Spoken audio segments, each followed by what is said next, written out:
సాయంకాలం తాతయ్య రామయ్య చెట్టుకు కింద కూర్చుని పుస్తకం చదువుతూ ఉంటాడు.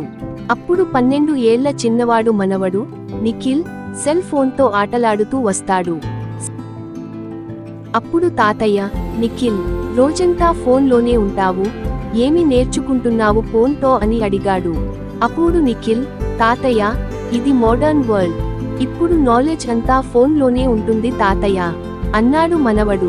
అప్పుడు తాతయ్య, సరే, ఓ చిన్న కథ చెబుతాను, విను, నీకు అర్థమైంది చెప్పు అన్నాడు. అప్పుడు తాతయ్య కథ చెప్పటం మొదలు పెడతాడు.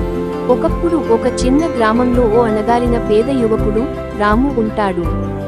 చదువుకోవడం అంటే చాలా ఇష్టం, కానీ కుటుంబ పరిస్థితులు దారుణం. తండ్రి కూలీ పనికి వెళుతుంటాడు, తల్లి అనారోగ్యంతో మంచంలో ఉంటది.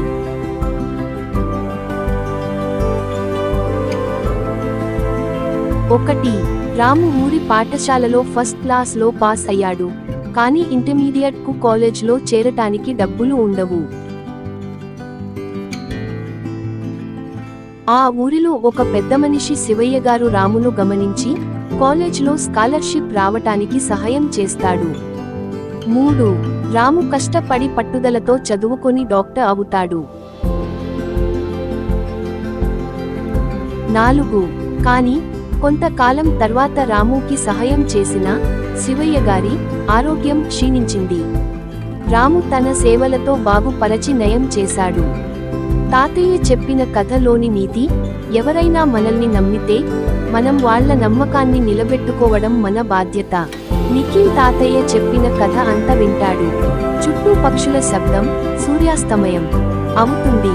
అప్పుడు నిఖిల్, తాతయ్య, నాకు అర్థమైంది, ప్రతి ఫోన్ కంటే, ఆటల కంటే నిజమైన విలువలు ముఖ్యం అని తెలుసుకున్నాను అని చెప్పాడు. అప్పుడు తాతయ్య అన్నాడు, నీ హృదయం మార్చుకోవడమే పెద్ద విజయం బాబు అని అన్నాడు.